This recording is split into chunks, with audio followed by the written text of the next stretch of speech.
Hubert. Il s'appelait Hubert Mbindiguim, surnommé Firmin. Était un jeune homme de 27 ans, plein de vie et d'espoir, comme tant d'autres jeunes Tchadiens. Le 19 octobre 2022, il quitta sa maison à Ambata, nous sommes en N'Djamena, plus précisément au Tchad, avec une détermination pour réclamer un Tchad de justice. Hubert, comme beaucoup de ses compatriotes, avait décidé de prendre part aux manifestations contre l'injustice et la volonté notoire de confiscation de pouvoir du régime de Mahamat Kaka. Cette nuit-là, après avoir rejoint le siège du parti Les Transformateurs à Abénan, Hubert disparaît dans les méandres d'une répression sans pitié. Sa famille, inquiète de son absence, se lance alors dans une quête désespérée pour le retrouver. Il le cherche dans les ruines de l'ancienne école de police, à l'école primaire d'Abénan et dans les centres de détention de la capitale, espérant contre toute attente que Hubert soit encore en vie.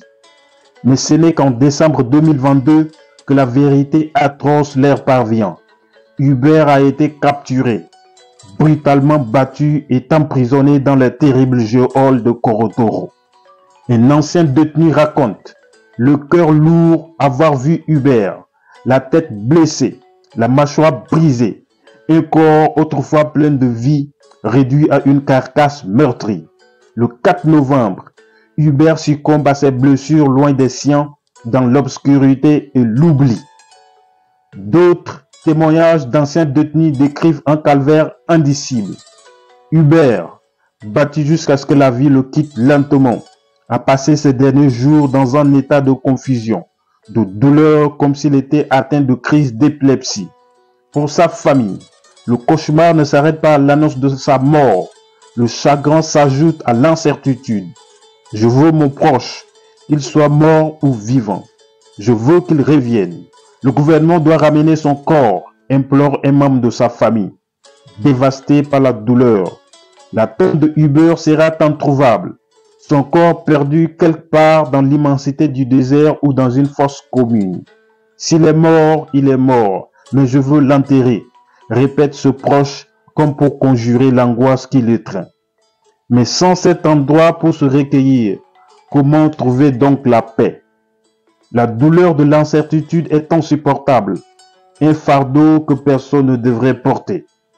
L'histoire de Hubert Mbindiguim n'est pas qu'un récit de mort, mais un cri de désespoir, un appel au monde pour qu'il ouvre les yeux sur la répression brutale qui se déchaîne au Tchad depuis 2021.